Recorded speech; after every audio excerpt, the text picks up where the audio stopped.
Today we're doing an oil change, the T-Dub, in 60 seconds. This is my 2026 TW200, pre-owned actually. We're gonna change this oil and we're gonna do it in 60 seconds.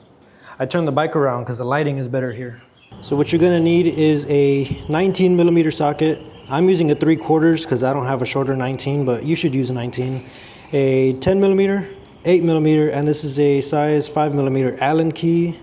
Of course, a part-specific filter, and 1 quart 10W40 Jaso MA2 oil. And of course my ratchets. It wouldn't hurt to have some rags, gloves, if that's what you want. All right. We're gonna start a timer for proof that it only takes 60 seconds. Start it now.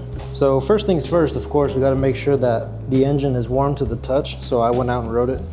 Then first thing here is to take off the skid plate. It's just 1 bolt, 10mm. Now it unlatches from here in the bottom. All right, we got the skid plate removed now. We are at 6 seconds. So the drain plug is right here, right behind the shifter. It's 19mm. I actually don't have a short 19mm, so I'm just gonna try to get away with a short 3/4 inch. So I'm gonna start by sliding my catch pan right here. Ooh, oh, there it went. Took everything out of me. Now it's loose enough to be taken off by hand. I'm not wearing gloves, so I'm gonna try to be careful not to get any on myself. And there's a spring in there, so make sure that the spring doesn't come shooting out. So like I said, this bike was actually pre-owned. The person who I bought it from, they did the first oil change at 300 miles. So as you can tell, it's really not that dirty. It's still like a golden dark brown.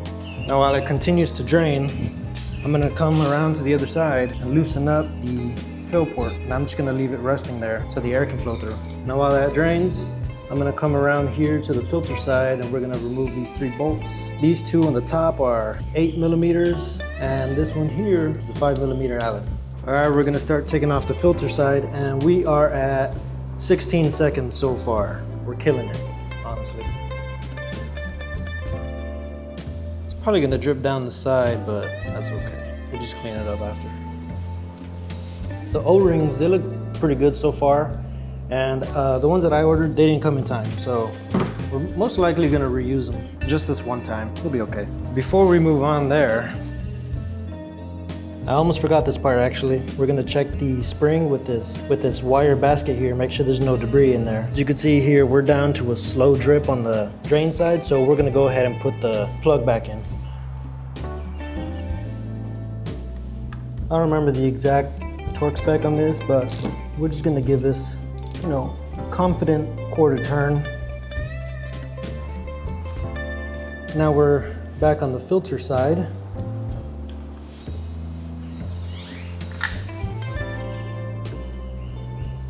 We just need to remember that side with the 4 holes in the front goes in and the flat or bare side coming out. So having the bike on its side stand like this, there were some extra metal shavings in there. I made sure to wipe them out with a rag as best I could, at least. So we got our new filter here. It's probably smart to make sure they're the same. I'm rubbing a little oil on these seals. The O-ring here on this bottom hole looks good, no tears, doesn't look dry or anything, so we're gonna move on. Now you should pay attention to the orientation of when you take this cap off, but if you do forget, this little notch here next to that hole lines up with this one right there. Torque rating on these is much lower, something like 5 to 7 pounds. So just make sure you don't overdo it. So just wipe off all the excess oil, everything back together. Now we can start pouring in our oil. We are at 35 seconds on the dot.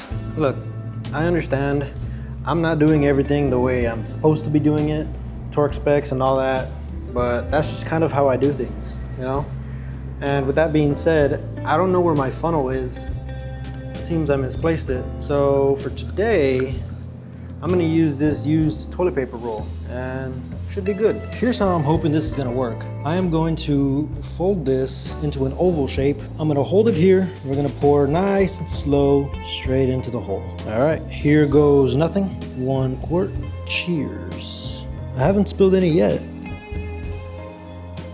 Got some on my hands. My hands are kind of dry anyways. Good enough for me. How about you guys? And let's see the damage. I didn't spill a drop. Not on the bike at least. Just all over my hands. Now just put the cap back on, start it up for a few seconds, then we'll check the level, see where it's at. All right, we are at 45 seconds. Start her up. I'll try to fix the camera here real quick. You can't see.